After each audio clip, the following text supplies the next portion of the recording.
Today's episode is brought to you by Elitefts.com. Founded in 1998 with the primary aim to live, learn, and pass on. Please help Elitefts support this mission by smashing the like button, leaving a comment, sharing with a friend, and thinking of Elitefts for your training needs. If you can put it in a gym bag or load weights on it, Elitefts has it. Now, onto the show. What's going on? I'm Dave Tate. We are broadcasting from the middle of the Elitefts weight room, where the underground still thrives and you're part of the crew. It's time to sit down, keep it real, and cut the bullshit. Welcome to Table Talk.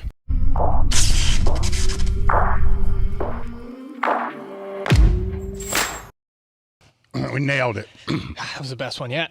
Well, are we on the right stream? I mean, are we really live? Yeah, we're live. Just checking. You never know. Okay. We're in the right. Hey, we're here.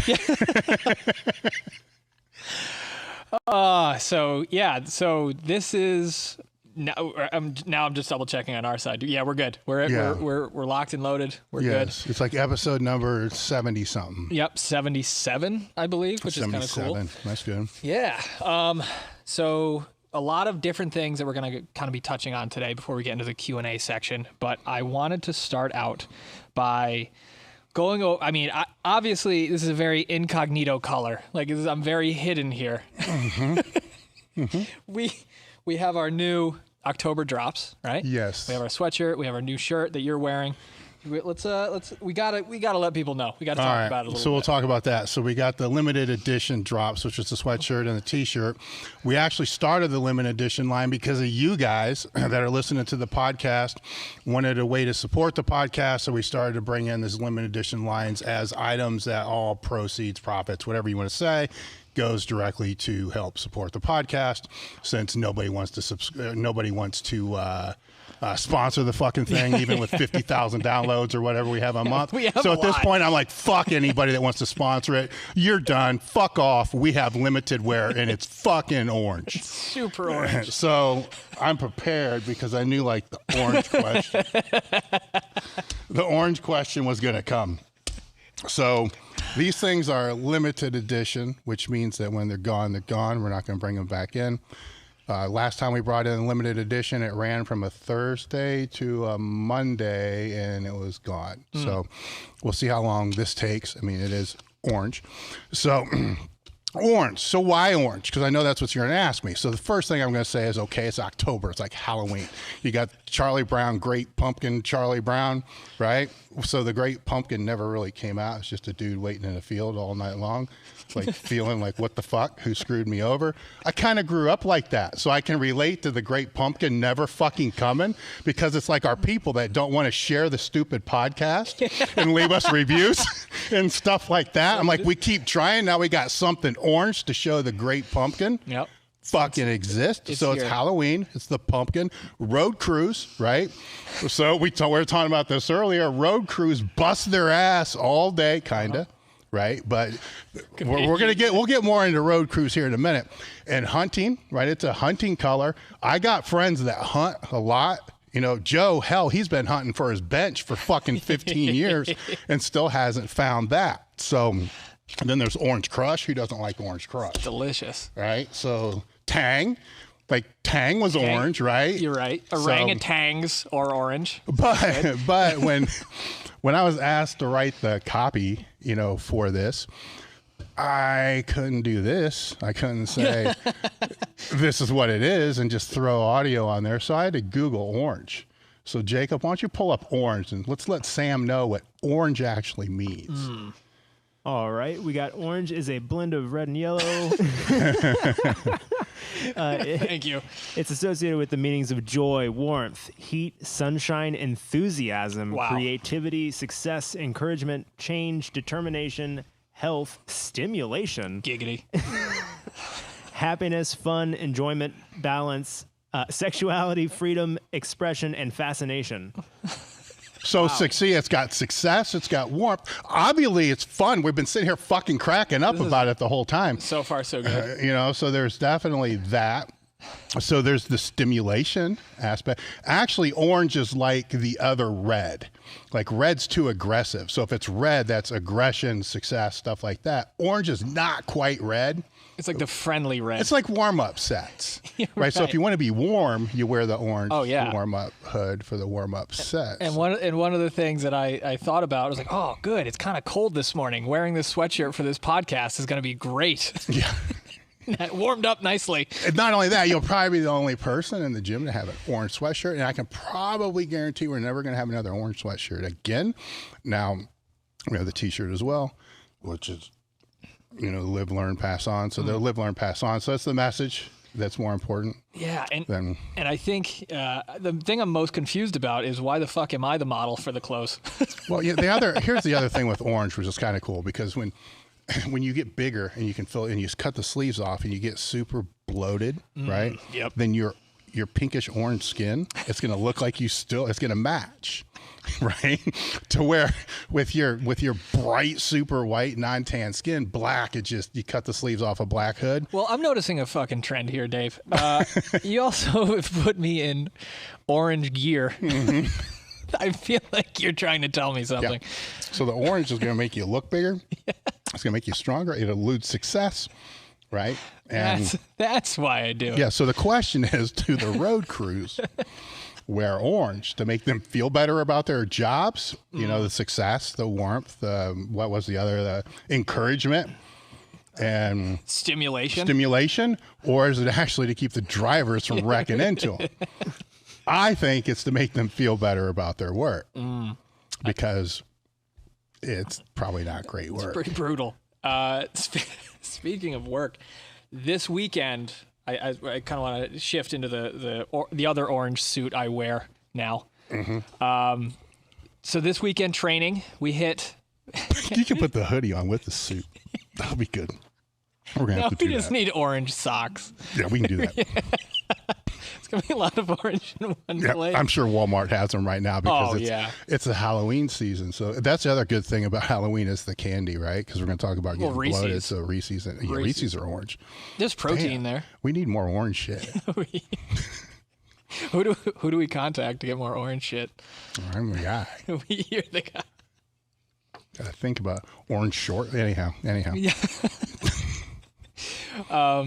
So yeah, actually this weekend was the first weekend I fully suited up for a squat.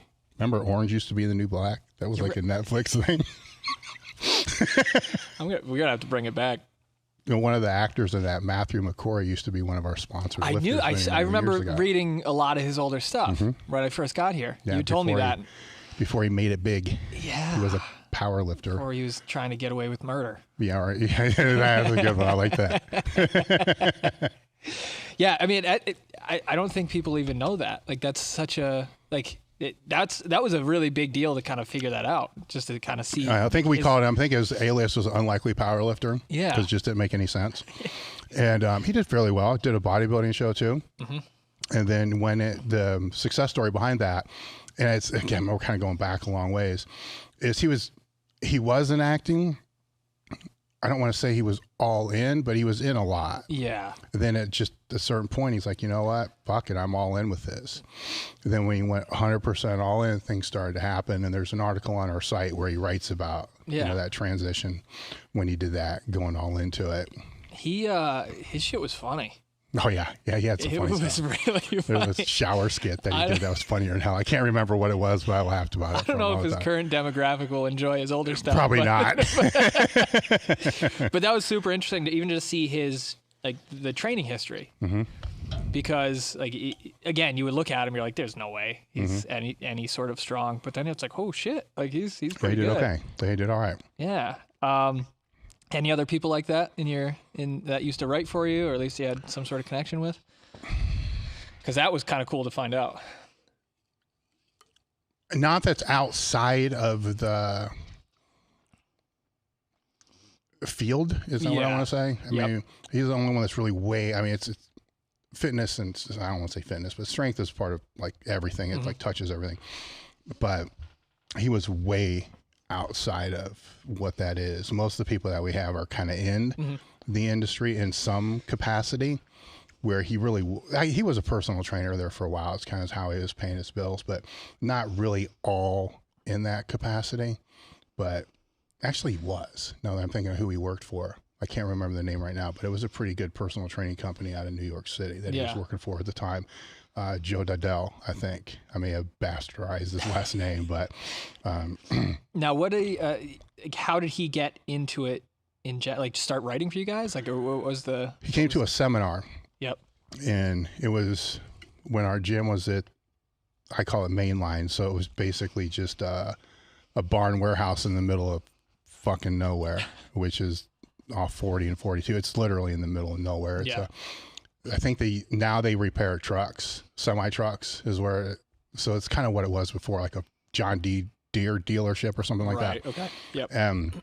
So that was kind of a transitional time where we put the gym where I thought it was going to be a really good idea because we had to expand our warehouse. So we moved the gym out of the warehouse space that we were in, which was, it occupied a small, maybe 800 square foot area.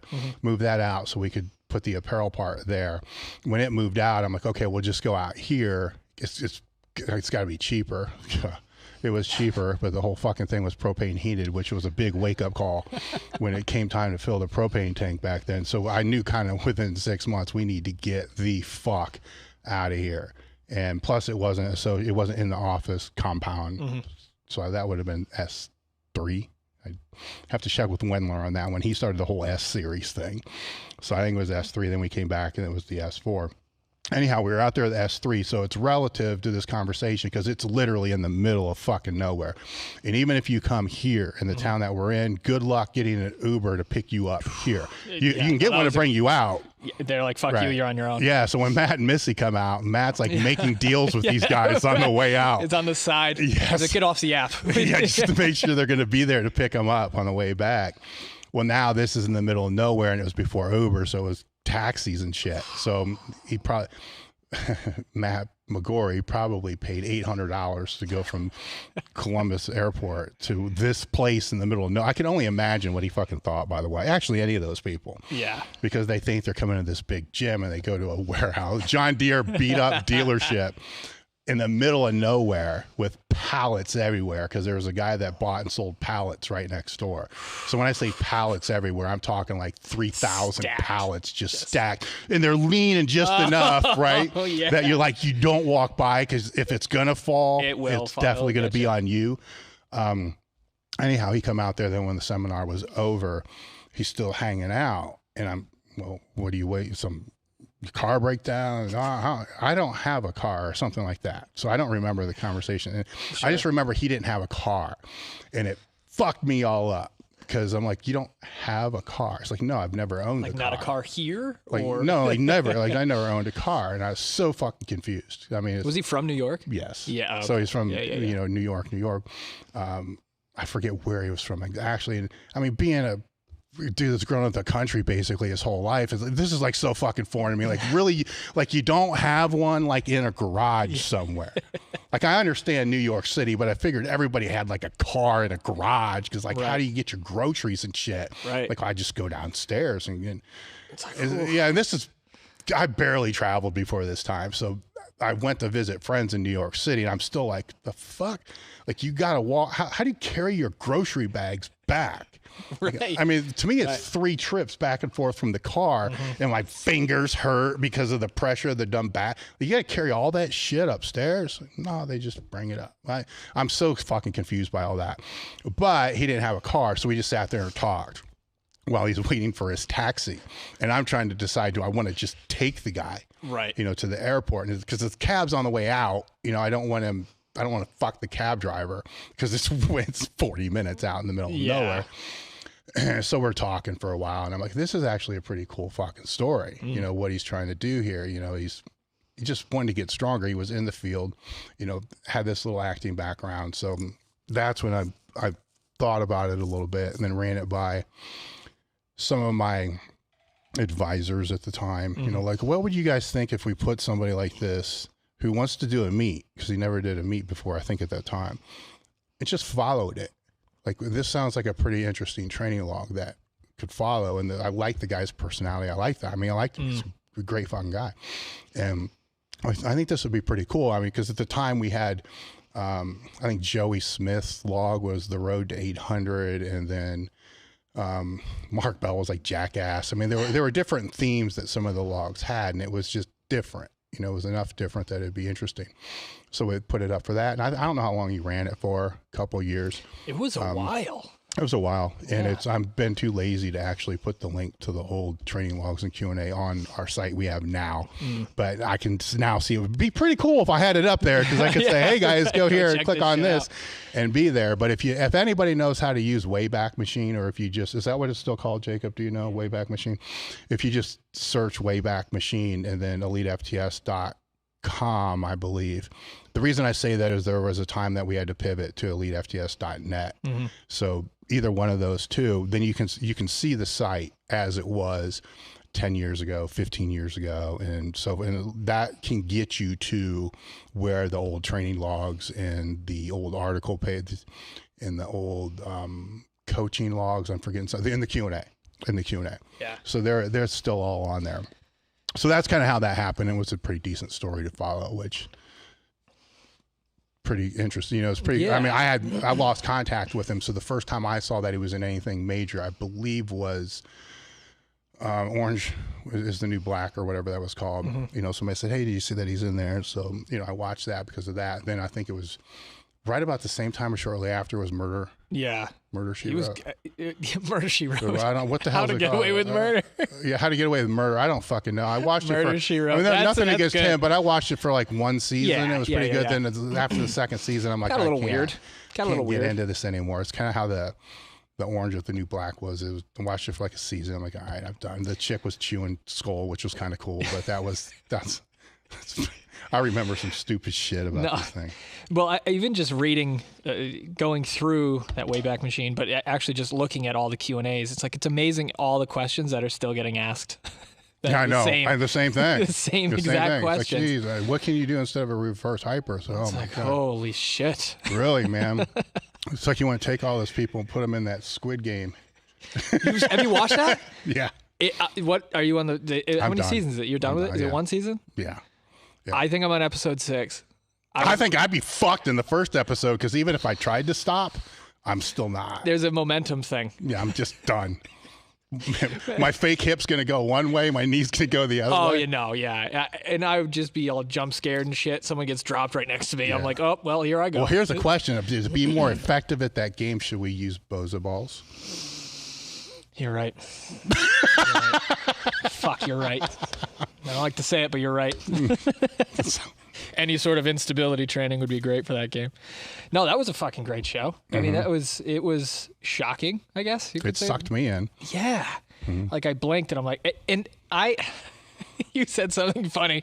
Yeah, when you heard that had subtitles, you're like, fucking, I'm not going to read a TV show. That's what I thought at first, because then I'm like, no, man, I'm not doing that. And I think I actually asked Adam if it was like Money Heist, which was a show that Ted had me watch a while ago. I'm like, I can handle that. I can do that. So then I went home. I'm like, Tracy, we need to watch this Squid thing. And she's like, well, what is it? I'm like, I don't know, man. No idea. From what I've been told, it's like the most popular show in the entire world right now. Well, fun fact before you say that, the most popular show in the entire world right now is Tiger King for a while. So yes, that's true. But the other thing I saw on this, doesn't mean it's true, not true, but I saw, is that the writer tried to pitch the show in 1999.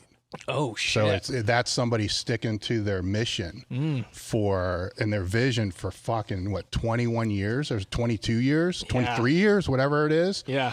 You know, that's the other part that I want to see what this is, because if somebody stuck to their dream or whatever it was for 23 fucking years, and now it's the #1 show in the world. That's awesome. That's fucking awesome, right? So, but then I'm watching the previews and I'm like, is this a cartoon?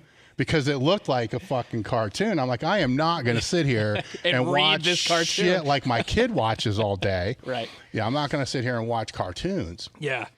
Well, it's cool because, I mean, like, I don't think that show could have existed in any other time frame other than now, right? Like, with Netflix and everything, like, I think this is the only place that show could really exist. Yeah. Because it's kind of fucked. It is, and I was kind of on the fence until they started sniping people out in the first game. I'm like, I'm in. I'm in for this shit. Well, I was like, people are like, oh, it's violent. Oh, it's kind of fucked up. I'm like, yeah, come on. Like, what the fuck? Like, whatever. And then all of a sudden it's like, oh, this is fucked up. This is super fucked up. Yep. Oh, that's good. They should do that in powerlifting meets. Like, if you miss an attempt, judge just stands up, pops a fucking bullet in your head. Happy Halloween. There you go. Halloween. The fucking orange hoodie. You know? So now we got the Halloween show with Jason too. So there's that. Ooh. God. You know? Yeah. I just saw that. God damn, we are so not talking about training right now. No, that's fine. I just saw Halloween. I don't watch a lot of shit. So like Halloween was redirected by Rob Zombie. Is that right? When was that? When was Jake? Can you fact check that in terms of like? It was in like 2008, but I'll double check. And then he like did Halloween 1 and Halloween 2. So I saw that pop up on my Apple TV. I'm like, oh, I need to watch these. Yeah. Because he's fucked up. But now it could suck. It could not suck. You know, I may watch it next year by the time I get to things. But I'm sure he's wearing one of our Live, Learn, Pass on orange. Well, I imagine. Right? I mean, that's how that works. But I like those Halloween, like all those classic horror movies have been bastardized so much throughout the years. I saw like Jason in Space. Like there was like Jason that's what X I worried or about whatever. with these. But when I saw the Rob Zombie, I'm like, I don't know, man. So, I mean, if people are watching the comments, let me know if I should watch it or not. If it like totally blows, I don't want to waste my time. If it's like Scream, like pick up that's why I just quit watching horror movies, man, because you know, I can't watch this shit. It's stupid. It's like cool. When they try to make girl falls, when they try to make them ankle. funny, it's not. You know, it's no. Now, are you a fan of horror movies, like classic horror movies? Not really. Not really? I'm not really a fan of any show. I mean, you know, weird. Dave doesn't like anything. No, I sit down and watch it. It's just to kill time, you know, but I don't go back. Like, I'll go back and watch The Great Pumpkin, Charlie Brown, you know, just because everybody in my house can't fucking, Blaine likes it. Yeah. But everybody else like, what are you doing? So I like to do that. And then I don't watch it. Oh, so you like to torment people. I just put it on and then I just start working on my fucking phone, you know. Posting stories on Instagram with the hoodies. It's funny. I can start to. It's like Dave must be sitting on the couch or taking a shit because the stories are new on Instagram. What it is, The Great Pumpkin, Charlie Brown's on. I'm like, oh, orange pumpkin. Here we go. Marketing. Yeah, and I just figured out how to put 2 images in one Instagram story post. How to stack them. I'm not gonna lie. I just figured that out the other day too. You know what I used to do? Oh no! I used to like take them on my desktop and just like stack them on top of each other, and then screenshot. And then when I screenshotted it, trim and then squeeze the screenshot to just fit those images, and then text it to myself. Holy shit! So I'm actually taking photos from my phone, emailing them to me. And then texting them back, but I'm like, holy crap! I actually had to like Google like how do you stack photos on Instagram. And I'm like, oh my god, I'm an idiot. I'm a fucking idiot. It's literally the third icon down on the left. You did the equivalent of recording live TV on a VHS tape. Yeah, I'm like Tracy, look at this. Look how easy it is. It says layout. Like. Not good. Yeah, so I'm not real good with the whole Instagram algorithm thing, but it didn't sell any fucking shirts either. So. Not yet. Not yet. Yeah, so let's, I mean, we'll go into questions here in a little bit. I do want to jump into the weekend, just kind of how that went, just because you used the term perceived max this weekend, which you had to clarify to Adam. PM. Not a all out balls to the wall max, but a perceived max. You want to kind of talk about that for a second? Yeah. So if I'm riding out training, which is rare, right? So if I'm riding it out and I went to, say you're talking about max effort work or anything. So there's 3 things that I'll use. It's a training max, then a competitive max, and a PM, a perceived max. Obviously the competitive max is what happens in competitive setting, meets and so forth. I generally don't like to use that. with anything in training, because there's a peak involved with that. There's, a layoff beforehand. There's a lot of factors that go into that. And then people only want to use that if the meet was good. Right. Right. So if they only got their opener, but they were high on their second or whatever it is, then they're never going to use something that's 50 pounds under what they did in the meet prior. So it's that competitive max. It's important because it's the only one that counts, but it's important, which leaves you with a training max, which a lot of the times people aren't going to be maxing out on the competitive lifts in their training. Right. Which is why Wendler picks a 90% or whatever. Yes. Yeah. So, or they'll take a weight in training instead of going to a meet. So that's where the training max, because optimally that training max should always be 5, 10, for some people, even 15% under what their competitive max would be. So you can play that guessing game if you want, where I had a huge carryover from training to competitive, super big. A lot of people don't. Beginners will have almost none. Right. A lot of people will have more on the training max than they ever would a competitive max. So with a perceived max, what that essentially is, and I'm not saying I came up with it, but I never saw anybody else talk about it before I came up with it. I'm not saying that's not true. I'm sure other people have, but I had to denote it. Is that right? Denote somehow if I was sending it out, because for a while I had more people out here, so I would send them the training for the week, and I thought that was the right thing to do until I did it for a few years and realized this is not the right thing. This is not the most optimal way to do it, because I'm changing it all the goddamn time. And so I had to put a way in there. So I would put perceived max, then I would write exactly what it was. Then I realized this isn't really any better, because by a perceived max, as I explained it to you guys, is I want you to work, because we're in a home stretch here for a meet. So we're starting to get into, Adam wants to do a circa max, so you're along for the ride. So there's other people along for the ride. Yeah. And it's not gonna have ill effects on really anybody. It's just, I'm not a real big fan of it because I don't think it's really that necessary. It seems like a lot of stress. It's a hell of a lot of stress, and there's ways to manage it, and he's had a lot of success with it. So even if I think he's also fucking nuts, but if he's going to think it's the best way. Sure. So I'm going to play into that. So there's factors with that, but I still need to know kind of where everybody's at, because now as we get closer and the specificity increasing, I need to have, I need to at least have a range of where we're at based upon what I think that competitive max would be, kind of, but not really. But where are you? So all that means is if somebody can bench 315 or 365, normally that person's going to know if they're working up by the time they get to maybe 250, 275, they're going to know that no, 365 certainly is not fucking happening today. And that's what I kind of want, is for them to know, okay, this isn't going to happen, but what could? And then we start trying to figure that out. Like, let's get as close to, some people may know, if they squat, say 600, they may know by the time they get to 315, 365, 405, no, I am not at my strongest right now. I'm probably, 570. Right. So the way that I gauge this is I want agreement between the person and what I see. Right. So when that comes up, and it gets a little bit closer, it's like, well, where do you think you are right now? And I already got a number in my head. Actually, I got a number in my head before the whole thing even started. Yeah, no, I figured that. Like with him, it was already wrote out. Yeah. The whole cycle was already wrote out on the exact number I thought it was. And then he turned and he said, I'm probably right about 740. Boom. That's it. Stop right now. And that might have been at 680 or something like that. 675, 680-ish, and he was able to make that call.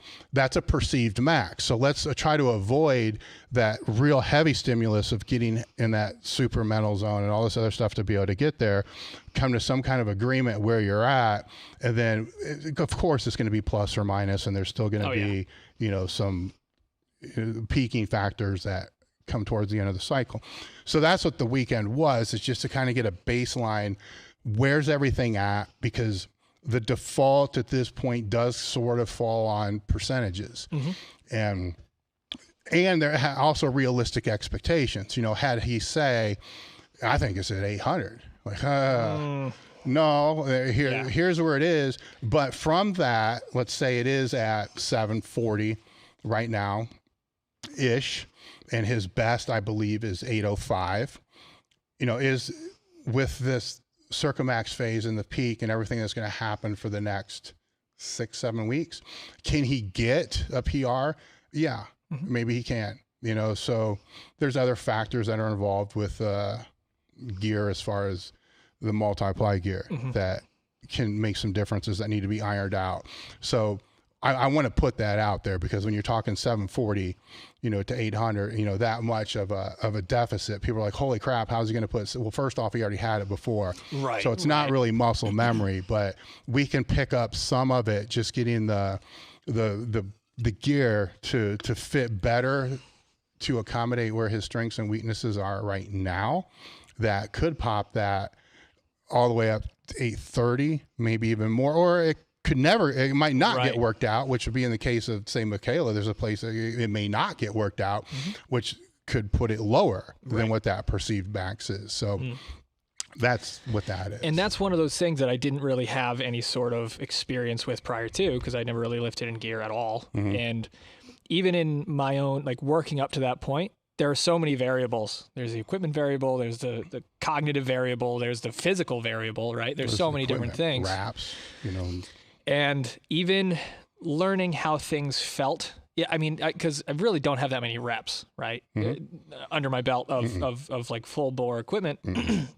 But the fact of the matter is, I'm quickly starting to understand how things are supposed to feel, right? And I'm building up that kind of a repertoire in my head. I'm like, okay, that felt great. What did I do different? And I would like look down and I'm like, okay, where is everything? Like, I'm feeling around, making sure everything's locked in. But it can be like a half inch one direction versus another direction, and you miss, and you're just fucked. And I felt it working up, right? So I got up to, I don't know, it was like when I was transitioning from like 500 plus pounds, right? It was like I hit one rep, I was like, ugh, that didn't feel good. But then the next one kind of locked in, shimmied everything up a little bit more, and all of a sudden I was like, oh shit, like this is a different animal. Right. And that's when you would mention, like, how can somebody get from like that 740 to like 820 or whatever it is? It's like, you can get that by being better technically sound. That's huge. Yes. In that higher intensity, right? Because that's a skill, that's a whole different skill in itself. Yeah. And it's a skill that has to be, for you, it needs to be built. For Michaela, it needs to be built. For Adam, it needs to just be recalled, reinforced, in there. If there's new stuff to be able to add in there, to be able to add that in there. But those are all these variables are still the same if it's a raw lifter. It's just compounded to the 10th degree when it's multiply, because there's these other variables. And there's going to be a greater gap, between where they are now to where they're going to be. For sure. In the meet, because you don't use wraps a lot. At least I don't have people use wraps a lot, unless it's something that's just so far out of their comfort zone. Because it's just, when you're using the multiply gear and you're sitting back a little bit more, they don't help as much as people think they do. Now, if it's single ply or raw, they're going to help a lot more. So they would come in, like when the briefs would come in for the multiply lifter, they come in a lot sooner. Yep. So it's not that mental fuck, but so it all went almost sort of expected. You were a little bit higher than what I thought you were going to be. But that perceived, is a little, it's not as wide as what, just because you don't know. I mean, you never had the shit on before. Idea. It's like, what the hell? From one rep to the next, I was like, what the fuck? Yeah. And you start jacking the equipment around a little bit. Your strength is higher than what you squatted. So, to jack the equipment around, there's that. Then there's the mental things. And, then with, Michaela, she's got the gear issues, right? So there's other variables training wise too that are there's a lot of things. It's like an engine where you got all these little gears all working together, right? There's a lot of fucking gears at play. And unlike the engine, sometimes you got to make one gear bigger and de-emphasize another one. And right now, with her, there's like two gears that are really, really big that really need a lot of focus, which is going to put less focus on some of the other ones that may not be the most optimal for now. Right. But the 2 meets from now, it's going to be big. This is their first meet. So the things that she may think are most important aren't really where we're focusing all for her, what she thinks is the biggest gear is probably what we're thinking is the smallest gear right now. Yeah. You know, so that's when you have all these different things at play. And so many times the X's and O's are not the variables that people think they are. And actually, it's not even ever fucking close to the variables people think that they are. Right. Not in this realm, at least. And so everybody kind of was where I thought they would be. Everybody's in a good place, you know. So when you say being 6 weeks out or 8 weeks out or wherever it is for each one of you guys, it's all right where it needs to be. There's no catch up, but at the same time, there's no we need to pull back either. Right. Yeah. Which I don't like that. I like it when it's like, okay, we can at any given time we can pull back because you're a couple weeks ahead. I like that a lot better than being straight on or being behind. Being behind is horrible. Oh, that's being behind rush it. is It's fucking awful. horrible. It's awful. But being ahead can be horrible too if you have somebody that's not going to listen, because then they're just going to. He's a case that could actually happen, to where then it just by the time comes, they're just too fucking beat up. Fucking tanked it. Yes. Yeah.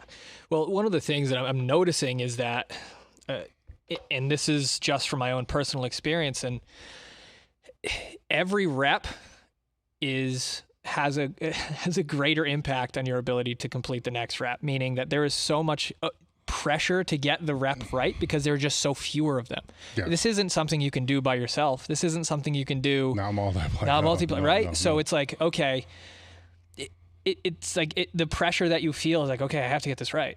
Like you have to, it's like, okay, you have 3 singles to get this right. That's a good point. You know, and I'm running into that. I'm like, fuck.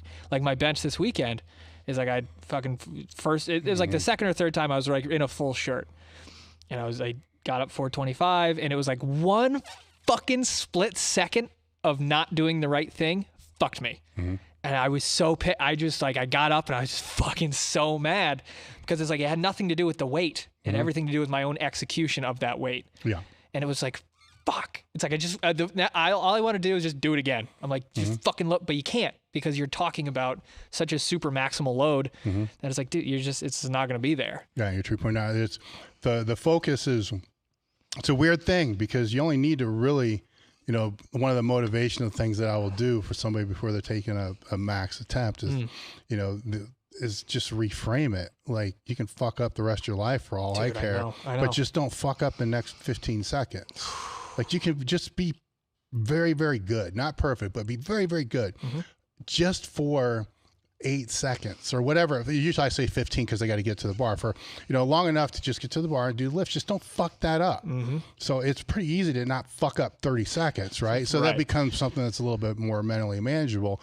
But when it's under the load or it's under the bar and say it is 8 seconds, 6 seconds, whatever that time period is going to be, that requires ultimate focus for the entire time. So when we spoke last time about mentally engage into the weight and all of that, there's only so far you can go, because if you go so far that you lose all that focus and it's not automatically ingrained, which for you, for Michaela, it's not going to be. No. For Adam, he has been doing this for over a decade. It's probably going to be, you know, unless there's something we need to radically change that he has to really focus on.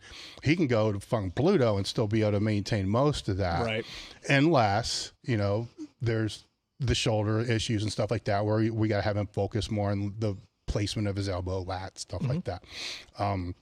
But that's where things get so weird is, when people are training in crews, they're going to see these experienced people doing this and they think that's what they need to do. But then when they do that, they're not even thinking about what they're supposed to do when that weight starts to shift just a little bit. Like you're talking about that split second. Just split second. Yeah, to where if your mind doesn't detect that that's happening and how to correct, it's just not there, you know? So that's a whole other part of, you know, learning to strain, which now we just want it to happen because right now you just need to learn how to make it happen. Right. So if it falls out of the groove like that, no big deal. We're not going to harp on it, because that's when we talked about how to learn a skill, you know, skill acquisition. That's not going to happen for you now to be able to strain and be like, oh, I need to do this. Right. That's not going to happen. We just need to get you in the most favorable position, which is why you're mad, because you knew you weren't. To get you in that most favorable position to be able to push through at the top. Once that starts to become ingrained, automatic, you know, say how Adam is, then it's more a matter of, okay, now here's what you do when you are in that favorable position, but something happens to push you out of it. Instead of just saying, you know, or it's like I didn't know where to go yes. to get that extra gear. Yes. Or, oh shit. But see, you're aware that there it is. Right. So that's what we want, is that awareness, because that's the first part of the learning process. When that awareness begins to be ingrained, then you can start trying to teach, okay, here's what you do when this happens. Yep. For some people, it could be flare the elbow. Some other people, it could be throw it back towards the rack. And some people, it may be trying to push forward. Everybody's going to be a little bit, especially with the gear, they're going to be a little bit different. With raw, there's more similarities than there are differences. With gear, there's still a lot of similarities, but everybody's structure is different. So with one type of shirt, it may work well with one structure. Another, it's just a different. It's a different beast and it happens at a higher load. You know, so being realistic, it's happening at loads that you really can't lift. I mean, it's no 100%. I'm not gonna lie. I mean, everybody knows that you can lift it with that weight, but you're not gonna be able to lift it without, or you can lift it with that gear. You're not gonna be able to lift it without that. And that's the mind fuck in itself too, is like, regardless of what shirt you're wearing, you're still unracking the same weight, right? You're still unracking 400 or 500 pounds. Well, it's going to feel like that. And it's like, yo. And that's something that just, I think this week, I don't know how many weeks we've been doing this shit, is the first week where I'm like not thinking about the weight in my hands. Yeah, because it's going to feel like a lot of weight in your hands. Yeah, like, yo, what the fuck is this? Like, or on your back. Right. And that's where, that's one of the reasons why I think I'm doing better than I thought with the squat, because I'm not, like, I'm used to having a yoke on my back, having a 900-pound yoke on my back, 1,000-pound yoke, whatever. It's like I've felt that before. But then there's that, oh, I got to fucking squat with this? Like, okay. But definitely for bench, it's like learning a new fucking language, right? Like Adam's telling me this shit. Like in the first couple of weeks, Adam's telling me this stuff, you're telling me this stuff, and I'm like, I don't fucking know what any of this shit means.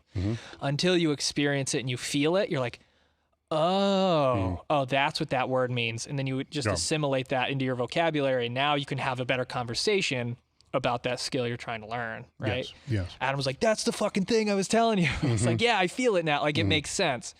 So it's such a different experience, and it's so fucking cool. Because like after I hit my squat, I fucking told you, I think I have it on my phone. I was like, Dave, you should try this multiply thing. It's pretty fucking cool. Yeah, exactly. It is, man. I don't know if it'd be a very small number of people that I've seen put with any multiplier, any gear on, and then start to acquire some skill with it and lift some weights that are not like, this is not every one of them. This is the coolest fucking thing. Now, a lot of them are still going to go back to raw or whatever they typically do, but then they kind of understand what the appeal is. You know, it's maybe one or two people have ever put this stuff on and we're like, you know what, this is stupid as fuck. Yeah. You know, but it's very, very rare. It's not really not the case. And it's that, like, missing that fucking bench ruined the rest of my day. Because I was like, you fucking asshole. I'm like, you should just... Because you had control of it. You have more control of it than you It was never too heavy. It was all 100% the execution of that weight. It was like, fucking asshole. Yeah, it's a different miss than if you miss something raw, right? Because you miss something raw, you're immediately... It's like, whoop, that wasn't going. Oh, yeah. I mean, the immediate thought is, I'm just not strong enough. You know, where you're missing gear, you're like, well, fuck. Could I have just done this thing? You know, I could have done this, you know, so that's kind of the joke with gear is it's never you, right? It's always the gear, it's the lift off, it's always, and a lot of the times all those things are true to an extent. Right. But it can also be true that you just weren't strong enough. Yeah, and that's the thing that I'm running into is trying to define, like, you were never in a position where you can outwork the gear. You can't work against it. Right, you're always kind of in a position like with the bench. It's like I got out of that groove. I'm not gonna fucking get that. No, you're fucked. I did it a little bit with the deadlifts. Like I just like gorilla fucked it up. Yeah, and I was like, I wasn't using the gear at all. That was just me being a fucking asshole. That wasn't a perceived max. That was way too much. But but you knew your start was not where it needed to be, which is why you repeated it. Yeah.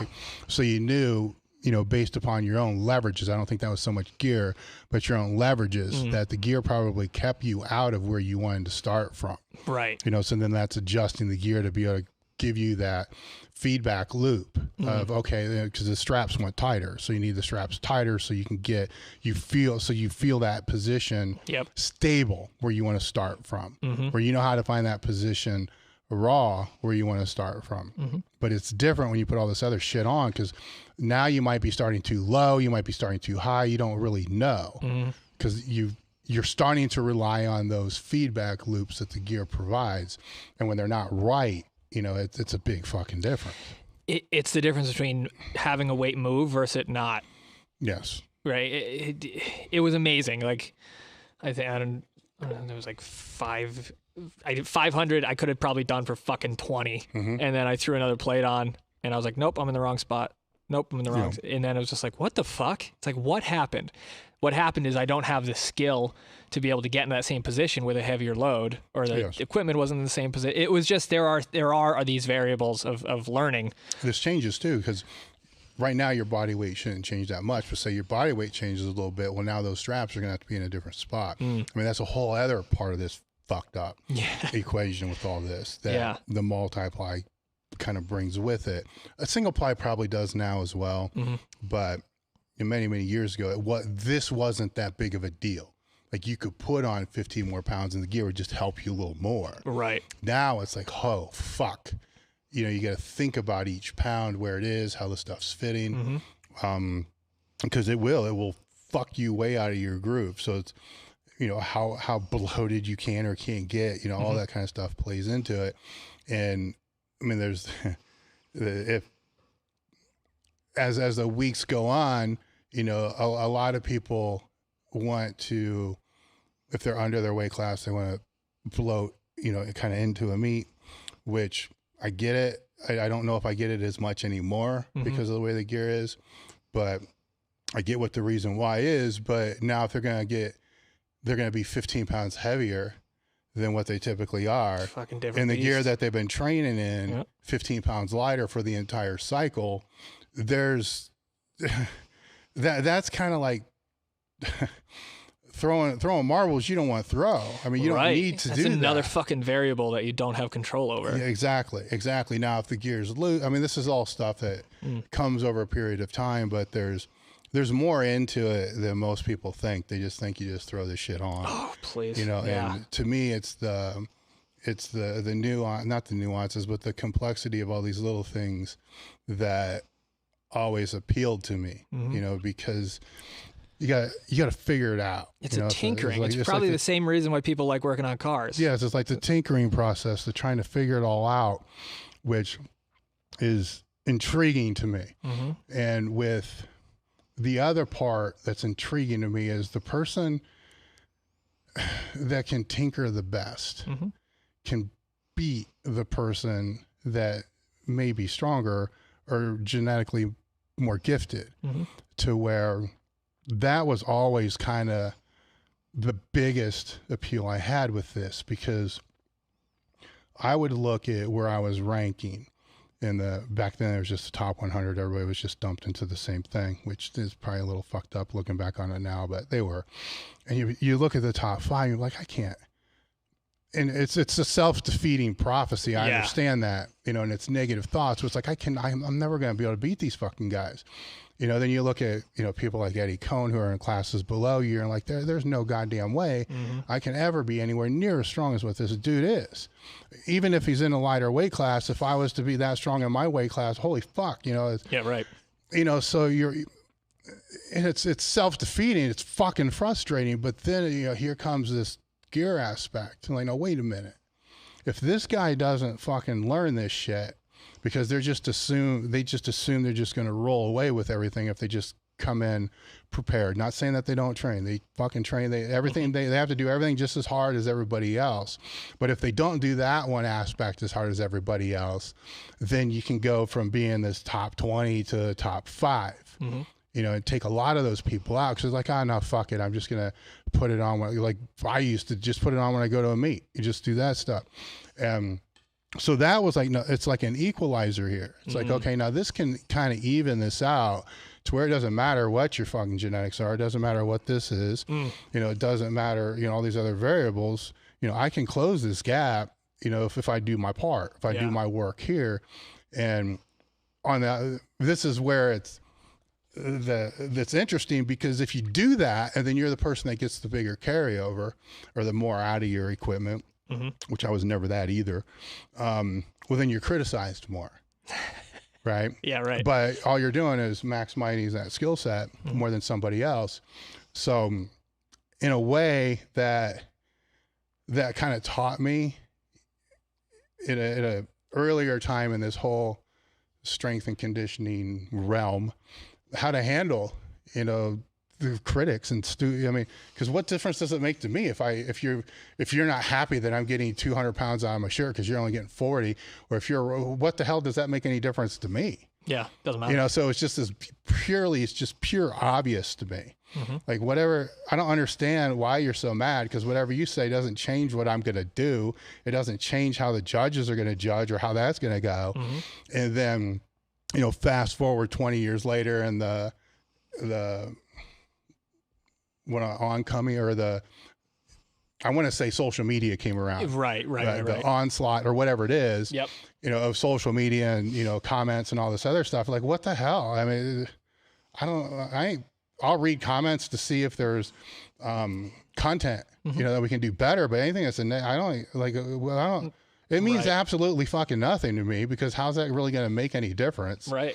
And a lot of people today that I've spoken to in powerlifting and a lot of bodybuilding as well, they take a lot of those criticisms and comments like way, way too seriously.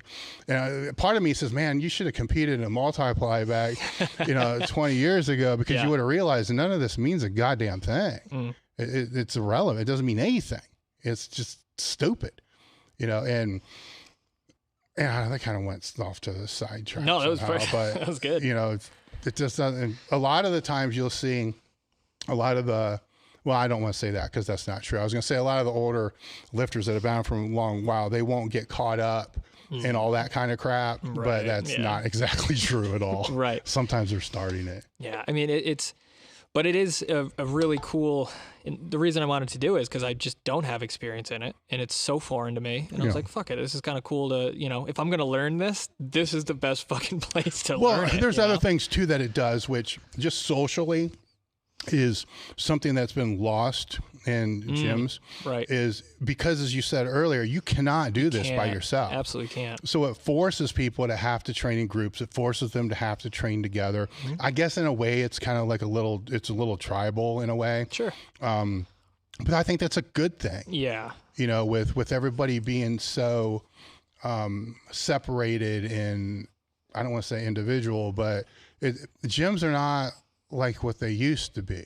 I mean, even if you find, and this is one of the complaints I even heard earlier today that I find with a lot of gym owners that have lifters in their gyms, they feel like they got to keep buying more monoliths and combo racks, which I'm completely cool with. I mean, we sell those things because, a lifter will come in, they'll drop their bag, and then they just own that combo rack or that monolith for the next 2 hours. Well, they got other members in it. And then what they find out is there's one person in each one of these racks or each one of these monoliths for the entire training set. Like all four of them can't train together. And that's really interesting to me, because they would do so much better if they all did. Now, there are reasons not to, which is what happens out here. Everybody's using different bars. You got, for sure. Too big of weight changes and stuff like that. But in most gyms, they're all using a straight bar. They're all doing the same squat, bench, and deadlift. The weight change is manageable. They don't have to, and they're using the combo racks. They're easier to adjust the height. Now, if the weight's going to go from, 185, 225 to 600, it's probably going to use to. But most people understand what I'm saying here is you start dividing them up. Sometimes they're using fucking 20 pounds difference from one person to the next. They got their headphones on. Right. They're literally right next to each other. Filming their own sets. For feedback. For feedback, you're right. Right? Where, you got a person right here that can give you the feedback immediately. Like as soon as you walk it out, your feet aren't right, this fucking person can tell you. Right. But you'd rather wait until you fuck the lift up, look at your video and say, man, my feet weren't right. Or even worse, you don't see it. Exactly. You don't see it, right. Which could be the case as well. So what the multiply does is, and I can say this I don't sell this shit anymore. So I can say it and not look like I'm trying to sell this shit. Right. We don't fucking sell. It brings, this is going to sound so stupid. It brings people closer together. Jesus, that's crazy. Hallmark channel. But it does. No, it does. 100%. I agree. It does. And I think that's the thing that brought me, it didn't bring me into the sport, but it's the thing that made me fall in love with the sport so much, because I could go to the gym and I'm training with people from completely different backgrounds, I'm a teenager training with people that are 40 years old, just all over the spectrum of what these people do and where they're from and, all that crap, but the common factor is let's just all get stronger. Let's help each other get stronger. That was really cool. And it kind of saddened to me when you hear these gym owners and you hear these people talking about, everybody's got their headphones on. Nobody's really paying attention to each other. And, and they want to get in and out in X period. So they want to get in and out within an hour. And I understand that. Some people got to get in and out fast because of that. I understand that. But there's also, and Louis used to say you got to do this for the testosterone and growth hormone and hormonal reasons and all this. I understand. I get all that, but there's a lot of other factors that can come into play if that extends into like 2 hours and the rest periods are longer. And then there's more of a bond and trust being developed with each person, because you still got to lift big weights. Right. And it's a lot easier to lift big weights if people are spotting you that are actually paying attention. That's the biggest takeaway I had from this weekend. Is like, I didn't for a second worry about failing the lift. Yes. I mean, otherwise you think you're going to take your face off. Oh, fucking A. So if that's eliminated, like, you could still get hurt. Yeah, but absolutely. If that happens, more than likely, no bar is going to fall on you. For a lot of people, that takes so much pressure off to be able to allow them to display their best abilities because it's gone. Yeah. So, and there's the added benefit of, we start to develop that relationship. You start to develop, inside jokes. Like, it's just a better environment. Like, we all know that Adam's got T-Rex arms, right? Yeah. Like, it's just all of this shit. Oh, yeah. But you start to build those up, and that adds to not only like the success of your training, because you have these people in your corner that are like, yo, let's do this. I saw this. Let's work on this, whatever. But it's more fucking enjoyable. Like, it's a much better environment to train in and to really push yourself in, because it's like, all right, well, worst case scenario, we bust our asses, and we get to be in a position where we get to like razz the other person. We get to give the other person shit, or like there are all these little motivators and little positive, like, not to say affirmations, but like these positive situations that help build up your skill as an athlete, but also as a coach, right? Because you have Adam squatting 700 something pounds, and as a coach, I get to see the same thing you see, spot him. I get to have a conversation with him. I'd be like, hey, what about this? He's like, oh, fuck yeah, I didn't notice that. Like, or like, now you get to look at stronger athletes. You get to look at different sized athletes. You get to look at different, like, everybody. Like, I'm always learning, spotting and watching everybody else lift. Like, you were benching this weekend, and like, obviously you had the tricep and whatnot, but like, it might as well have been fucking 600 pounds on the bar. Like, we were fucking spotting you the same way, right? Yeah. Like, it was the same thing. And I was pumped to see that you're on the road to recovery with that. And I was like, fuck yeah. Like, I was pumped to see what you got up to. And I was like, this is fucking cool to see that progress, right? And that could progress me 5 pounds. It could be 500 pounds, whatever the fuck it is. Like, watching Michaela kind of get used to that shirt and just like controlling that weight down and just learning it and being able to groove that pattern. I was fucking more excited about that than my own bench. Well, a lot of those things are just intangibles that come with training with that crew that I'm talking about is, it's with the tricep thing. Everybody think, oh, a tricep tear, it's like the end of the world. Well, maybe not. Right. Here's this dude that I saw do this. He's benching, 245, 3 weeks after, or whatever. It doesn't really matter. Yeah. And I'm not being that aggressive with it, so that, and it's also showing Well, the part of the reason is, I'm trying to show intelligently because there's other people that are I'm completely aware that there's other people seeing what I'm doing. Yeah. So if it's something that's absolutely stupid, you guys are gonna know, look, this is dumb as fuck. Don't do this. But if it's just a normal training, you're all seeing, okay, this is one way to be able to come back, from something like this. And troubleshooting, I'll throw questions out and throw conversations I have with other people out to you guys, to kind of troubleshoot the way around this because, sometimes no injury is ever the same. No. Especially for me, for Christ's sake, they just blow up all over. So it's a matter of like, how do we get blood to move through the lymphatic system when it's this fucking swollen? Because obviously it's not, it's got to get out of there. Right. So what do you do? And then not only are you seeing it, you got a way more, I don't want to say way more, you got just a different you have a more educated perspective of seeing what's going on than some of the other people that we're training with. Not saying that they don't know training, but some of the other ones are beginners. They don't know that either. For sure. They're seeing this as well, so this is all factors that play into it where I've always been upfront about injuries are kind of part of the game, and not the stuff that I'm dealing with, but injuries are still part of the game. And I've seen so many people get a little banged up or one injury, say 5-6 years in, when the injury should start to happen. Right. They shouldn't be happening a year in, 2 years in, 3 years in. Right. So I want to be clear about that. Once you've kind of get close to, let's just say a genetic ceiling for definition, you got to start trying to pound the roof up. Shit's going to start, having issues. I've seen people have one issue and like, fuck it, I'm done. Yeah, like, right. Man, that wasn't even that big of a thing. This is something that you just kept with it. Probably would have been better in 4, 5, 6 weeks. I mean, it's not career ending, for Christ's sake. So you wonder sometimes, had they had people with them that they saw battle things similar or worse, their perspective might be a little different. Yeah. Now, if they wanted to leave and they were just looking for an excuse to leave, that's a different conversation. But normally that's not. You'll talk to people like, oh yeah, I used to do this. I used to do this. And this is a good one. You'll like this. I used to do this. I used to do this. And I was strong. And they're legit. They're not just bullshitting. Then I fucked my back up and I had to quit. And you're like, oh man, really? Yeah. And that's, that's actually, I don't want to make it, that's like one of the easiest ones. Yeah.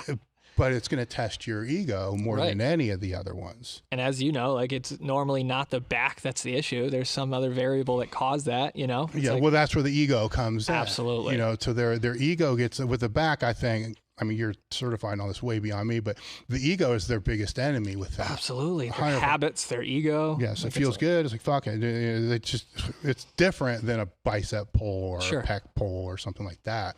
It's just so different. Where they can make that last, it's probably a good thing they quit, but I guarantee it's going to come back. Yeah. When they put on 20, 30 more pounds after they quit training and they're just at work and then they got chronic back problems for the rest of their life. Yeah. I mean, so it's never going to go away. And it's one of those things that you really get to kind of see what someone's made of when like the shit isn't going their way, right? Like when I first started this, I fucking tweaked an oblique. Yeah. And that just sent me into a fucking tailspin for a couple days where I was like, everything fucking hurts. I couldn't breathe. I thought I broke a rib. It was awful. I had, 2 belts on at one point just to be able to get through some of this shit. Yeah. But it taught me how to brace better. Yes. Under the fucking squat bar. Cause I was like, I have to brace a certain way for this not to hurt. Yes. And some things, granted, we're not doctors. No, right. Some things I would say you need to train through for that reason. And a lot of those, I mean, that wasn't, what you had wasn't one of those injuries where any of us were in here were like, oh man, it's like, fuck, we've done this like 5 times. Yeah, right. Just double bell. As long as it is what you're saying it is, which is, there's a huge assumption with that. Yeah, right. But as long as it is, and you can figure it out, you just try this. If it feels better in a couple weeks, then otherwise you take all that time off, then you get 2 weeks behind on something that could actually benefit you. And granted, there's a lot of other injuries. This is not the case. Yeah, right. But some are. And it gave me time. And I remember working with Adam off to the side because like a day or two after it happened, I was like, yeah. First off, a day or two after it happened, I went to go set up a weight room with Goodwin, which really didn't fucking help at all. Yeah. But I was just working on my ability to maintain a good position throughout the whole squat. We adjusted my feet. We adjusted we used it as the tinkering time I needed to when it healed up and I felt better. It's like all of a sudden, like, oh, I was squatting better. Like, oh, fuck. Like that's a much better situation. Right. Yeah, I mean it's extreme. Yeah, right. Sometimes I'll think with some people, man, I wish they get hurt. Yeah. So they learn how to stay tighter. Yeah. Because when you're hurt, granted to make yourself tighter, actually hurts more when you're bearing down on all that to make it tighter, but then the lift moves so much better. But then you start to equate, well wait a minute. I was tighter. You know, because if something hurts, you're by no means going to lift loose. Yeah, no. Your natural response is, you know, to protect that, you know, in any way you can. I'm not telling anybody to go tear shit to be tight. Go jack something up. Yeah. All right. So you want to hit some of these questions? We got some super chats that came in. Yeah. All right. First one, Jacob, I could be mistaken here. Is the first one from Luke Morrow or Morrow there? Give me just 1 second. Should be the top. I think that's the first one. Yep, Luke Morrow. Yep. What's your guys' thoughts on squatting barefoot versus with a heeled shoe? And is there any people who shouldn't squat barefoot? Here we go. Say it. It depends. Well, I'm going to say that, but right. I mean, my thought on barefoot is I don't like it at all. Not for the reasons people think. And I grew up I've been in weight rooms since I was 12 fucking years old. I've seen people drop shit on their feet. Yeah. So many fucking times, you know, I've dropped shit on. To me, it's just like, you're a fucking idiot. You know, you're going to drop some shit on your fucking toe and it's going to hurt even if you have a shoe on. Yeah, right. And even if it's a barefoot shoe or whatever, you're going to drop some shit on there and you're going to wish you had fucking something on there. Or that's probably the extreme, but just stubbing your toe. Oh, that sucks. Just walking around banging into something. Like, you know what? If you had any fucking shoe on, hell, if you had a sandal on, you would have avoided that. So that's my first thing there. Now, when you're talking about flat soles compared to heeled soles, you know, I'm biased towards a flat sole, but I also understand what the heeled sole is for. And that, you know, for powerlifting, I don't personally like a heeled sole for anything more than a transition to be able to build the ankle mobility and hip mobility to be able to squat with the foot on the ground. Yep. So it can work as a crutch in a way, and people will argue with me. I get that. Olympic lifters use the heeled sole. Sure. It's a different sport, different thing. I'm not totally against it. You know, I've had people come out that have used it and their form is good and the bar path is good. Hey, fucking leave it. I'm not going to force anybody to change something that's working. That's just stupid. Right. But a lot of the times I'll see people that will go from flats and they'll go into heels and then they go online. You see that I don't pay that much attention anymore, but I used to see it all the time. So I'm kind of speaking a little out of context to where they're flat, then they go into the heel, then they were just raving about the heeled sole.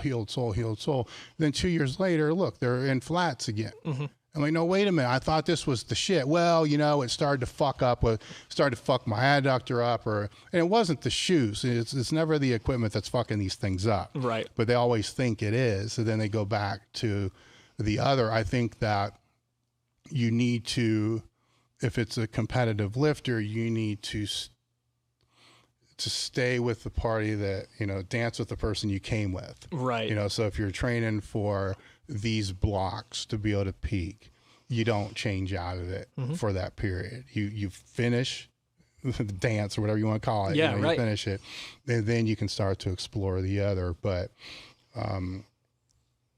your background's in different sports, you know, so it's in strongman, it's in other things where it could be more beneficial. So my context, and I'm speaking just powerlifting, and now sport training, I just went just training shoes. Yeah, right. You know, I don't even give a fuck if it's sport training, if it's a flat soled shoe, just nothing that's got a lot of play in the foot. It's just, you know, doesn't matter, but I mean, like you'd said, my background's in strongman, and you see it a lot for strongman in overhead events because it gives you, actually, it's disadvantageous to raise your heel when you're doing like a log press or an axle clean and press, because now you're in a disadvantageous position for the pick, but you gain the ability to stabilize better overhead because your feet are just locked into the floor. It's a totally flat surface, right? So it's almost it. What do you mean a flat surface if you got heels? Like the bottom of the actual like Olympic lifting shoe is perfectly flat. I got you. Right, so it locks in, and you just feel like you're like a excavator that just put down those legs. Right? Gotcha. There's not a whole lot of wiggle. There's not a whole lot of give. And it just locks you in to be able to, it gives you a better position to press from. In terms of squatting, obviously it's going to depend on your style of squat. There's nothing worse than seeing a really wide squatter with heels on. Well, yeah. And it's just like, what the fuck, man? Like you don't know which way is up. But Olympic lifters for sure, right? But again, I agree with you. Like if you're wearing them as a crutch to not work on something else, You start moving the squat stance in, though, even with the powerlifters, you start taking to shoulder width, sometimes even closer. Most of the time, those people, they might think they have the mobility, right, to break parallel and so, but they don't. And a lot of their bar path issues could be solved by using the heel, but they should understand why it's working for them. Yeah, they have to understand it's a tool and not a fix. Yes. Right. I mean, short term, yes, but the idea should be to understand if you actually need it or not. Yes. Now, if you do and you don't use, let's say you do have that problem and you don't use it and you are in the home stretch, then you're not going to do as well. Right. Exactly. And it's all situational and kind of understanding, but bottom line is figure out if you actually need it or not. Yes. Not because your favorite lifter wears them. It's like you got to figure out what you need. Yes. Yes. Mike Adamzik says white monsters are better than purple monsters. Dave will disagree with that wholeheartedly. Yes. Those whites aren't bad, though. Yeah, they're all right. But there's like a shortage on purple monsters, at least in Ohio. There is. I don't get it. No, there really is. Yeah. It's like fucking me all up. Yeah. And we're fortunate to get them for free, but I still buy them, so, you do. because they never give us enough. Right. And I want you guys to have the ones that are delivered here. But hell, even when I got these secret spots that carry outs nobody goes to. They got like 3 cases hidden in the back. They're like, give me the goods. What the hell is going on with the purple monsters right now? Yep. Are they on some fucking freight boat sitting outside of LA? The hell? Can somebody unload that boat? I thought please? they just went 24/7 to get my monsters here. Next one is from George. Hey, Dave, what does a gym environment need to have to become more serious? I started a leaderboard and kicking people out who skip days. Also, is Chuck ever going to come on the podcast? Love your work. I could ask that Chuck thing all the time. Yeah. My answer is I don't know. I'm not one to reach out to ask him because I know this is not something that he likes to do. So why would I ask somebody that's friends with for a long time to come do something that they're not comfortable to do? If you ever wanted to, most definitely we'd have him on, but that's a different thing. What was the other part? The gym environment. How do you create a more serious gym environment? He's been kicking people out. He's been put up leaderboards. I mean, that's all like external part of shit. it, but I mean, I think you need to lead by example to a certain point. Yeah, that's right. I mean, I can't compete anymore. There's a lot of things I can't do, but there's a hell of a lot more things that I can do. And, that I think that matters, that there's some lead from the front, example, just the straining and, well, if he can show up, then I can, it's kind of stuff like that. You gotta give a shit, about that's in it. There's a lot of factors that can go into this. So, the key ones are, yes, I mean, if there's drama, you need to stop it, and that's something that, and I don't have a public gym in any way, but that's something that in many iterations of lifters that we've had, the drama it's always an issue there. And to me, the way that my brain works, that comes all to me.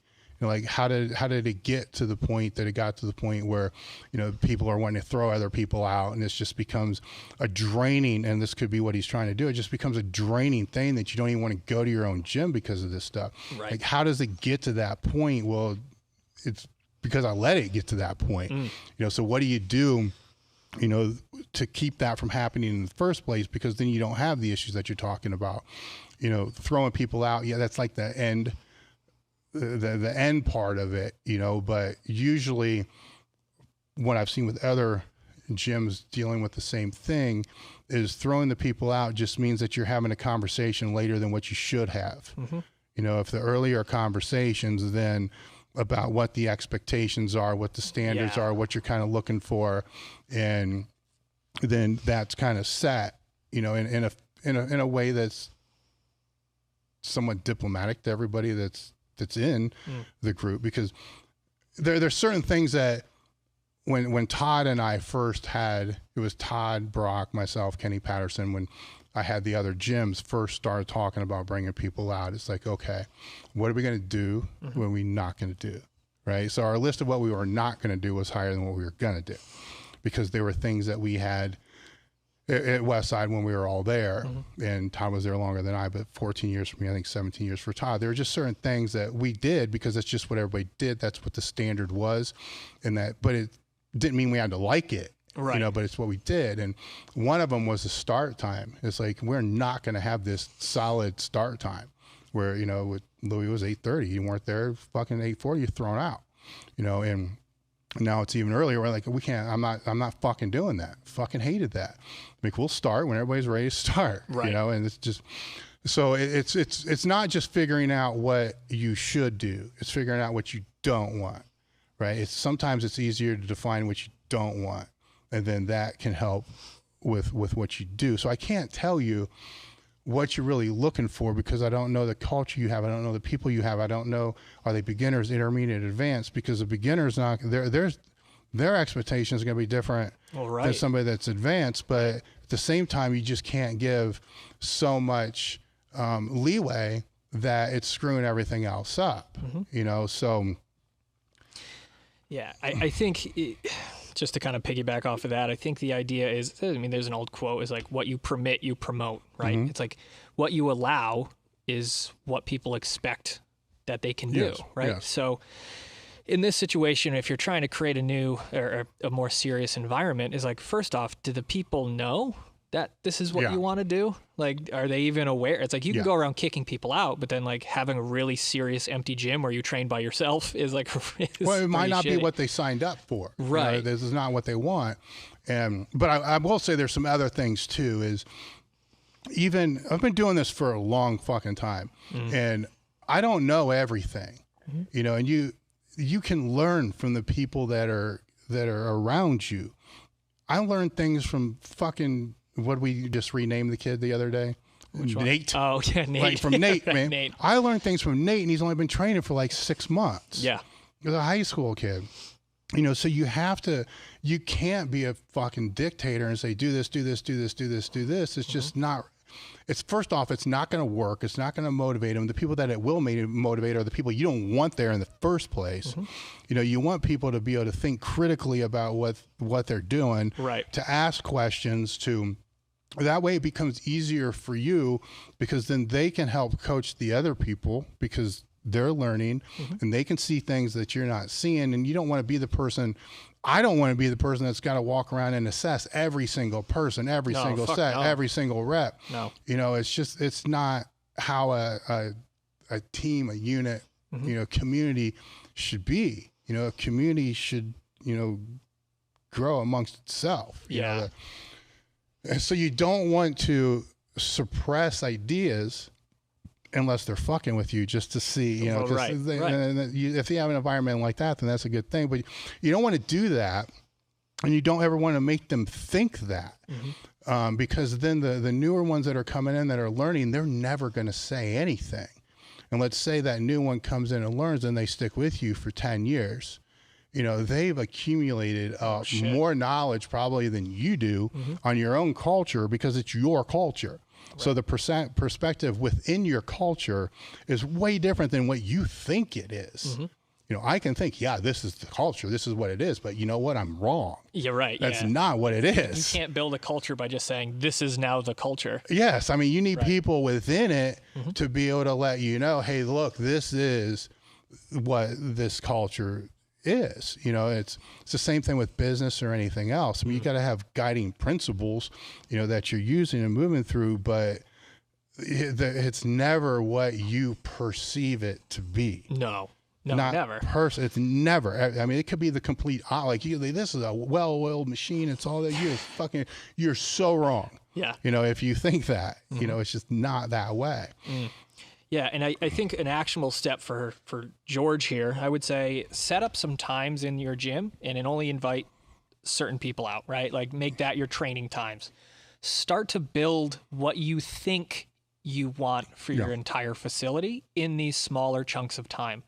And if these groups start getting bigger and bigger, then that culture is going to build and spread, right? So eventually it's going to get to a point where that 2-hour block of quote unquote serious training may now have to expand to 3 hours because you have so many people. Now it's 4, now it's 5, now it's the fucking day, and you have the culture in that gym that you're looking for. So forcing the issue is I guess never a good idea. It's just not super great. But if you can build it with the people that are already paying customers to your gym, and then there's that point too where like if they're paying, they're going to act how they want in terms of the rule set. That's you a know whole what other I mean? caveat to the It's whole like you're going to thing. pay to join my gym, and I'm going to tell you how you can train. It's like Yes, that kind of goes back to what I was saying, though. You got to keep in the lines of communication. Yeah. You got to listen. right.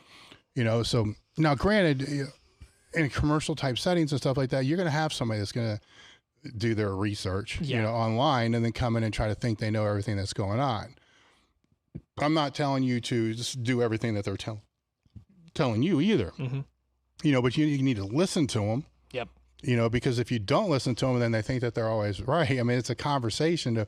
If they're wrong and you think they're wrong, explain why you think they're wrong. You know, because the internet's a big place. Oh yeah. You know, so and to just suppress somebody's thoughts and ideas it's not going to work. Yeah, that's never a good idea. Next one from Jay Bell.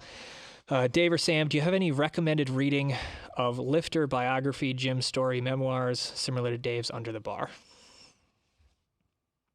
I don't read shit like that. Yeah, I know Josh Bryant does a lot of like strength history on his YouTube channel, or at least he did for a while. Those are really, really, really cool. So to kind of get little snapshots of people that then you could do your own research on or whatever. That's JailHouseStrong there. But other than that, I don't really know too much. All right. Basement Brandon, $20 super chat here. Just picked up the Under the Bar book from the site. On a side note, there's one paperback copy up on Amazon right now for the low price of $498. Is it really? Yeah. That's fucked up. I think it's selling for like fucking $15 or something, $20. So it's a lone copy on Amazon. Yeah. Wow. Next one from JTZR1. Thanks, Dave, for all that you do. Love my SS yoke bar I bought about 2 years ago. Jeff in North Carolina. Thanks. Thank you. Jacob Atkins. Hey, Dave, I've been running John Meadows in your Unity program and seeing great results. With John's passing, is there any chance of a Unity 2.0 gone?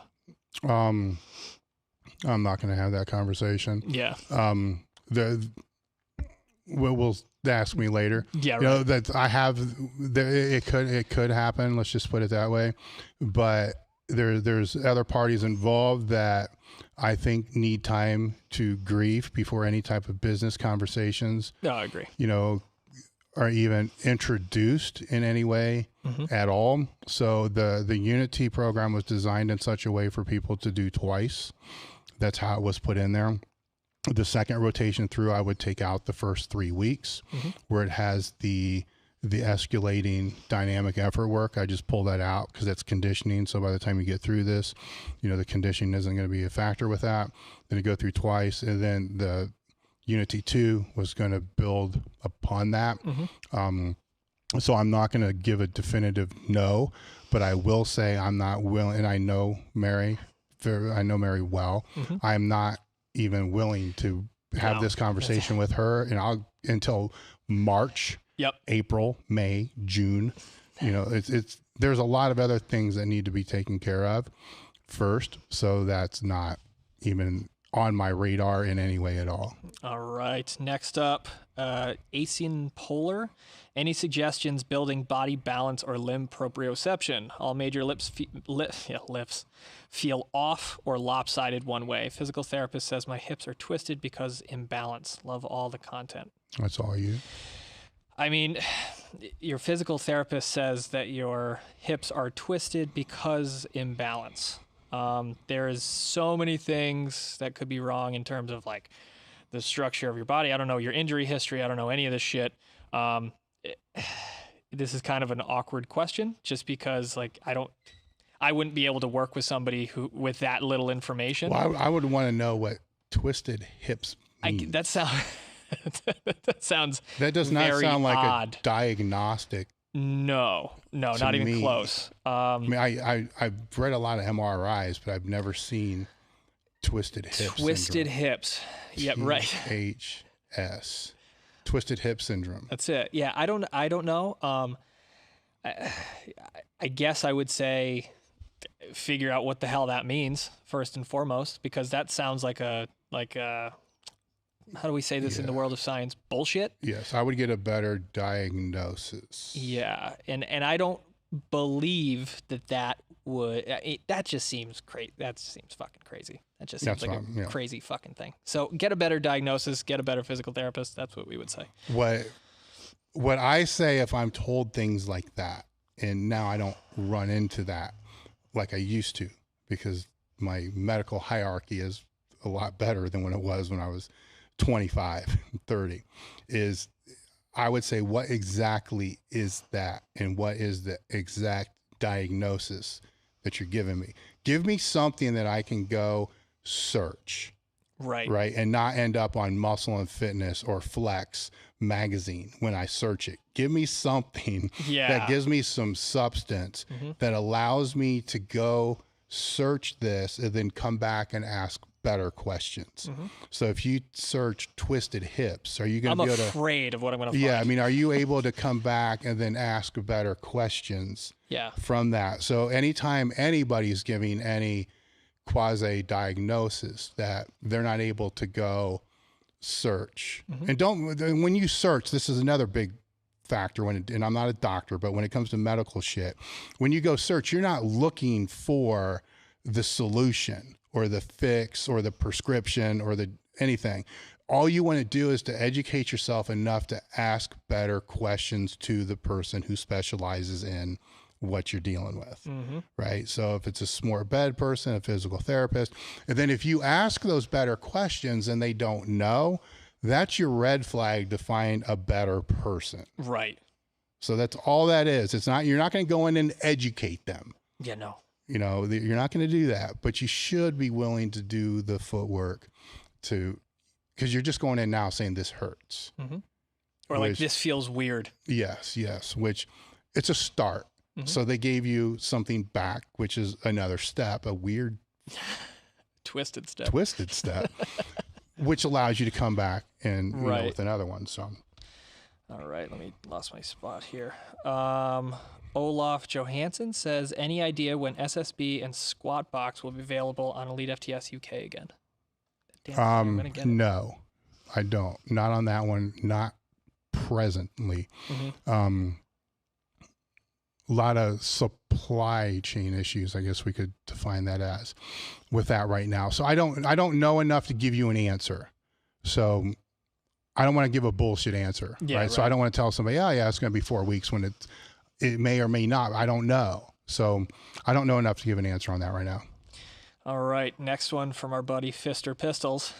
Hurt my quad squatting. I can pull both styles and do leg extensions, but can barely squat the bar. Getting better, but any guesses on what it could be? Well, it's a quad, right? I mean, there's obvious, but again, not a doctor, not a physical therapist, all this other kind of stuff. So this becomes one of those uncomfortable, like, how do you answer this question when you're not a doctor, physical therapist, or anything like that? So I'll just say, if I hurt my quad, which I've done, then I'm doing exactly kind of what you're doing.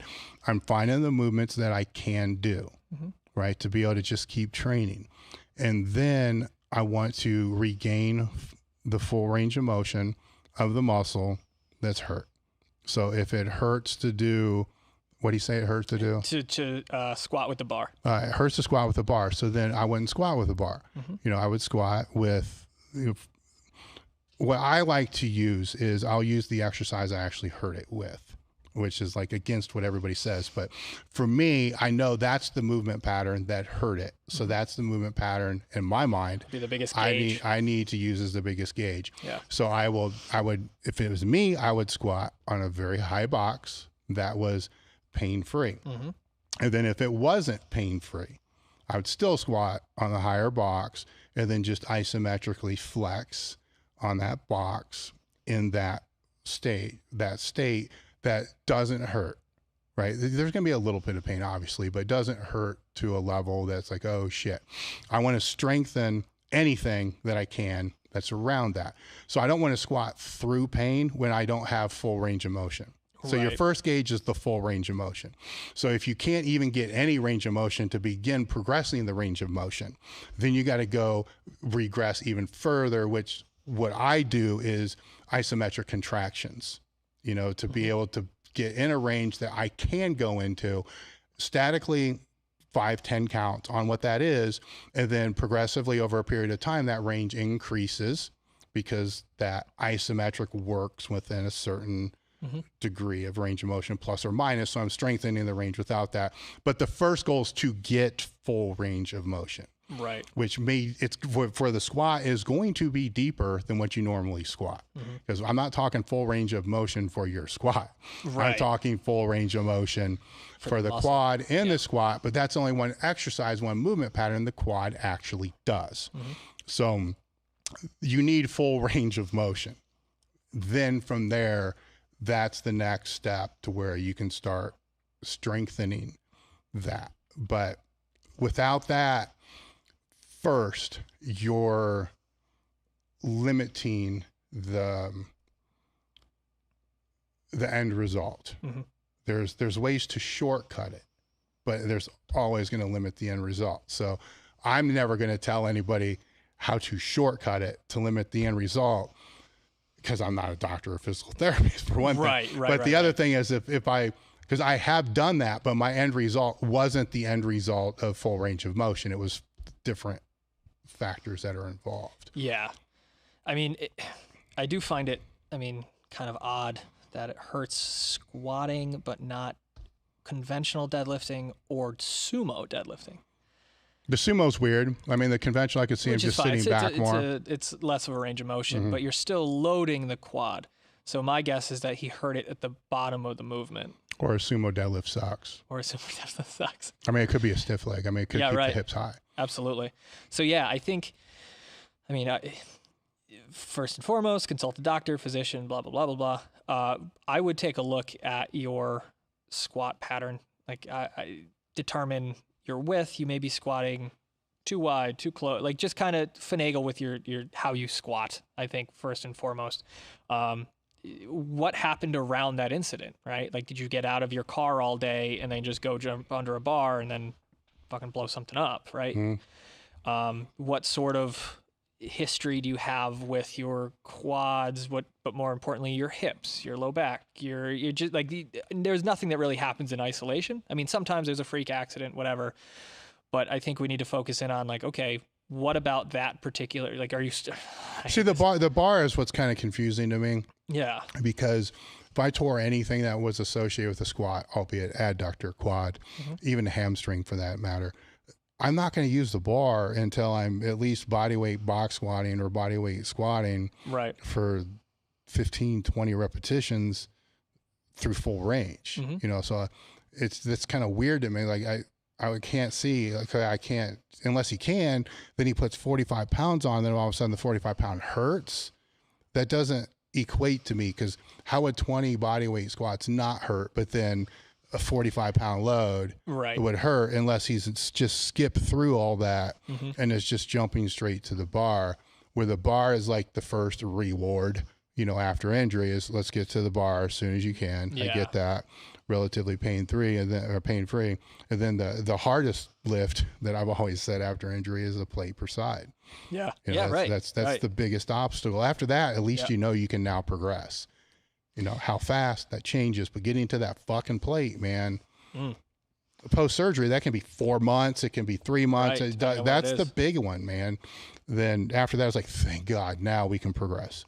And actually, we got another super chat that came in about an injury. Any ideas on how to work around a pars fracture, which occurred last February? Still can't deadlift without pain. Ego has taken a huge hit due to this. Yeah, don't fucking deadlift. If shit still hurts, like, don't do it, right?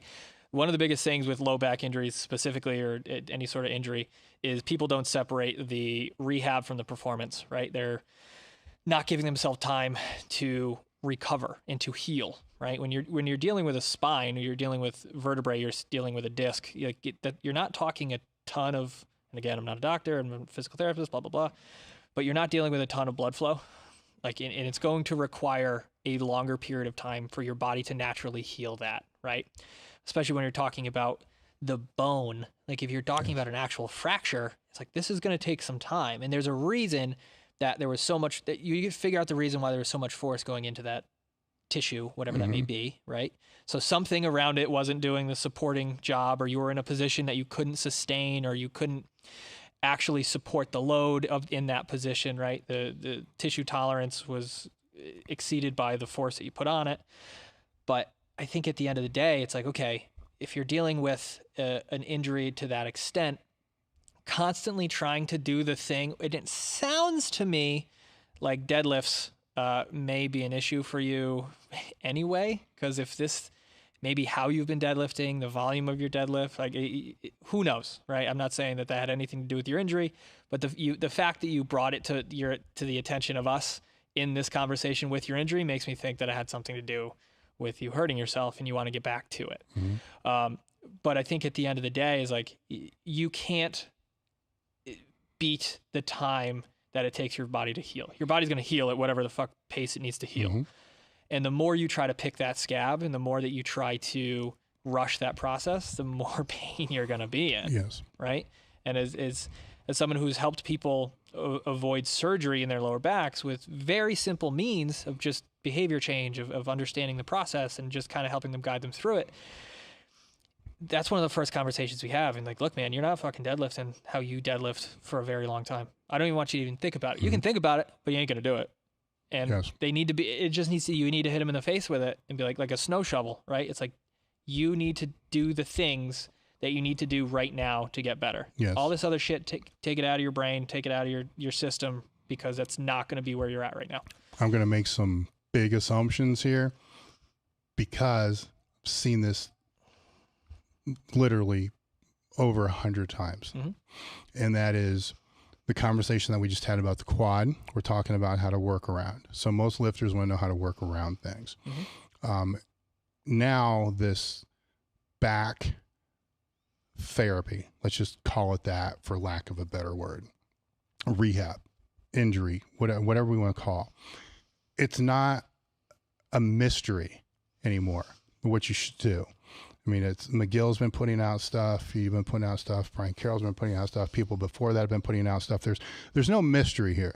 So the assumption I'm going to make is this person, maybe not, but people listening, definitely. They just commented in. Okay, definitely. What they did is they have this, they start searching it, and then they see, well, you should probably just not do anything except the things that are pretty easy to find now for 2 months. And then in their brain, they're like, fuck that, I can work around this. So this is a classic example here, because now you're 8 to 9 months into it. And doesn't this 2 months look like a way better option now that you're 9 months into it? And this is not just him. I'm not calling this person out, her, whoever. Because it's so common that I can make this assumption and feel that I'm right 99% of the time. You know, it's friends of mine that I'm very close to are doing the same thing right now.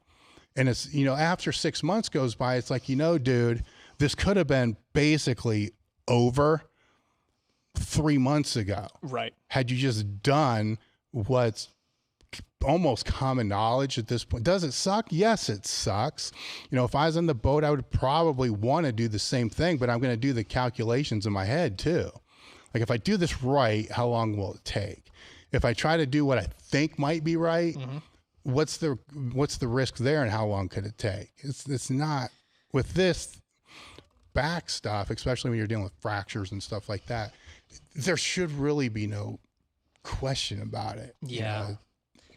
And he just messaged in. He goes, in my opinion, my load management over time was poor and bracing was poor.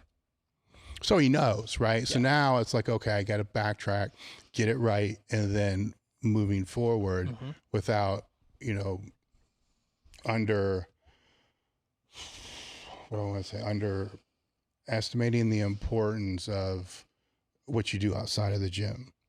Yeah. So he's in physiotherapy right now and haven't deadlifted for a long time. That's fine. Because you need to build up the skills in order to brace better. You need to understand like whatever program you were running the volume was too much for your deadlifts. The load you were using was too much for your deadlifts. Like people think that it's, oh, I deadlifted this one time and it hurt my back. It's like, nah, man, like you build up, the fatigue is built up. The microfractures are built up. All of these things are built up over time, and it's those habits over the course of time that eventually your body's like, yo, fuck this. Like, I'm not doing this shit how you want me to do it, and this part is going to break, and we are going to have a response around this, and now you can't do that thing because you were causing yourself pain, you were causing yourself potential injury. So I think he's only 19. You got time, man. And it's better to have something. It's never good to have something like this happen, but the idea is it's better to have it when you're 19 rather than when you're like 45, 50, and then you're really fucked up and you can't go back. It's going to help him more in the end because he's going to pay more attention to his deadlift technique and squat technique moving forward. Absolutely. Where I can, again, make a big assumption that part of the reason this happened too is the technique probably sucked. Yeah. You know, compounded with some of the other factors. Yeah, I actually just told him I want to check out his form. I'm not gonna not do something about it. Final super chat that we have here from Flexo Nation. I've been power bodybuilding for 2 years. Squat and deadlift has been going up consistently, but bench is stuck on same weight for the last 6 months. Any suggestions? I don't know what power bodybuilding means. Yeah. So that's a hard question to answer because I don't know what it means, you know? So all I can assume from that is there's a big volume of upper body work that's in the program, to where if it's powerlifting, the focus is on the 3 primary lifts, squat, bench, and deadlift, which means 3/4 of the work or more than half of the work is going into lower body work. When I hear power building, bodybuilding type stuff, now all of a sudden those become a lift for the back, a lift for the legs, and then the bench is kind of like a lift for the chest, but then there's lifts for biceps, triceps, right? So when you look at the total volume, and I was to say, okay, let's start breaking these exercises the best we can into what exercises are supporting the squat, bench, and deadlift. We're going to have, 20% here, squat, 20% on the deadlift, and 60, 70%, going all to the bench. So there's so much extra volume going into the bench that I don't want to say it's overtraining, overreaching. I don't want to say it's any of those things, but the volume in those lifts isn't constructed in such a way to drive the bench press, where just the volume in squatting will drive the deadlift. And a lot of the exercises, compound exercises for lower body, can drive the squat and can drive the deadlift. And they're also fatiguing. Back work is fatiguing. Leg work is fatiguing, which in its own right has a way to help control the volume, where upper body work is not as fatiguing. It's easy to get carried away, do 15 sets of triceps, 15 sets of biceps, 15 sets of shoulders. And when you look at all that, that's 45 sets just in auxiliary body parts that are associated with the bench before you start looking at the chest work and stuff like that. So it's the best way I know how to answer that. No, that was good. Actually, we ended up getting a couple more that came in as well from Only Deadlift. What would be good body weight goal for someone who's 6'2", not enhanced, without going over 20% body fat? What body weight goal? Body weight goal, 6'2", not going over 20% body fat. So many factors. I mean, yeah. So right now he's, let's see, 450 squat, 300 bench, 550 deadlift. What's your weight now? 230. 230. And I assume he's relatively lean now. I imagine he's under 20% body fat right now. So he said he doesn't want to gain a lot of body fat. Correct. Okay. So 230, 250. I'm just fucking throwing a number out there. Yeah, it's an attainable goal to be able to put on within even 250. I mean, it depends how you want to put this on. So he doesn't want to get fat, right? So when I say 20 pounds, that's not making the assumption you're going to put on 20 pounds of muscle in the next year, because that's almost fucking impossible to do. I'm not saying nobody's ever done it, but without a lot of other factors, even with all the other factors, that's drugs and all the other stuff, that's insane fucking progress. So now you're going to put on a little bit of fat with muscle as well. So when I'm saying that, I'm just making a general recommendation based off very little information to say that, that's relatively achievable. Understand there's going to be fat that's going to come along with that in a year period of time. So just blasting the shit out of yourself to put on 50 pounds that it has. I mean, if you're alignment, I mean, there's the reasons people do that, but the reasons that people do that are usually not associated with the comment in the question that says, I don't want to get fatter. Right. So now we're talking a whole different game. You just want to gain weight to be a bigger lineman. Well, of course, you can put on more than that if you really want. Right. Absolutely. All right. That was all the super chats that we have. We'll give it another second to see if anything comes in, but yeah, that was good. That was a good one. Let's, do you want to do one more pimp out for the? Yeah. I mean, if you want to support the podcast, buy the limited gear. We have a hero on the front page, www.elitefts.com. Should be a link in the description. I don't know if you throw a link into the super chat thing right now. Okay. I think you can do that, Jacob, pretty easily. Cool. Jacob will put that in there. That's kind of how we're gauging the, that's a bad way to say that. The support of the podcast. It's kind of a stupid way to say that, but we know that you guys support us in a lot of different ways. But it's really hard to gauge the return, which I've talked about before. I'm been transparent about it, of the podcast when we're trying to figure these things out. YouTube's one thing, you can kind of figure that out. The podcast is another. So this gives us with these items, it gives us a very direct way to know what the actual financial support is from the podcast. Now, the other ways that you guys can support the podcast is leave a review on iTunes. I think I checked the other day and we had like 200 or something like that, which isn't, I don't know if it's even good or not good, but yeah, I have no number that's probably, so I don't know that. So leave a review wherever you're watching the podcast if you can. I don't think you can do it on Spotify. Leave comments, actually just this video. If it's on YouTube, it takes a second just to go hit the like button. That does help. And also, I mean, share it out on your Instagram, share it out on your Snapchat. Yeah, share it. I mean, if there's anything in this that helped you and that can help somebody else, share it. That helps us that potentially is going to help us more than selling some sweatshirts and t-shirts in the long term.